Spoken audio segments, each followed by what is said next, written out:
Manchester সিটির ব্যর্থতার ধারা যেন শেষই হচ্ছে না। একের পর এক ম্যাচে হতাশ করতে থাকা দলটি চ্যাম্পিয়ন্স লিগে হারল ইউভেন্তুসের কাছে।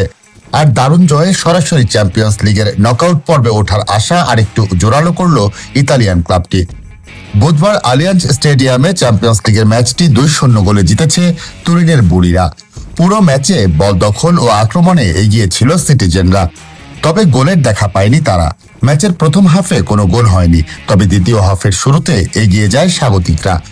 ম্যাচের 53তম মিনিটে কেনান ইলদিজের ক্রসে সিটির দুই ডিফেন্ডারের প্রতিরোধ ভেঙে গোল করে দলকে এগিয়ে দেন দুসান ভ্লাহোভিচ।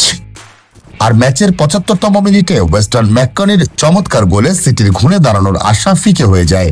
দুর্দান্ত ভলিতে ঠিকানা খুঁজে নেন যুক্তরাষ্ট্রের এই মিডফিল্ডার। বাকি সময়ে ম্যান সিটি আর খুঁজে পায়নি ফেরার পথ। এই হারে ম্যানচেস্টার সিটির চ্যাম্পিয়ন্স লিগের যাত্রাটা আরো কঠিন হয়ে গেল। চ্যাম্পিয়ন্স লিগে সিটির অবস্থান এখন 8 পয়েন্ট নিয়ে 22 নম্বরে। প্লে অফ খেলতে হলে অন্তত 24-এর মধ্যে থাকতে হবে সিটিকে।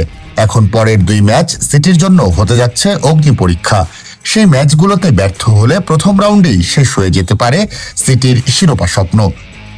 অন্যদিকে এই জয় ইউভেন্তুসকে নিয়ে এসেছে 14 নম্বরে। 6 ম্যাচের 3টিতে জিতেছে তারা।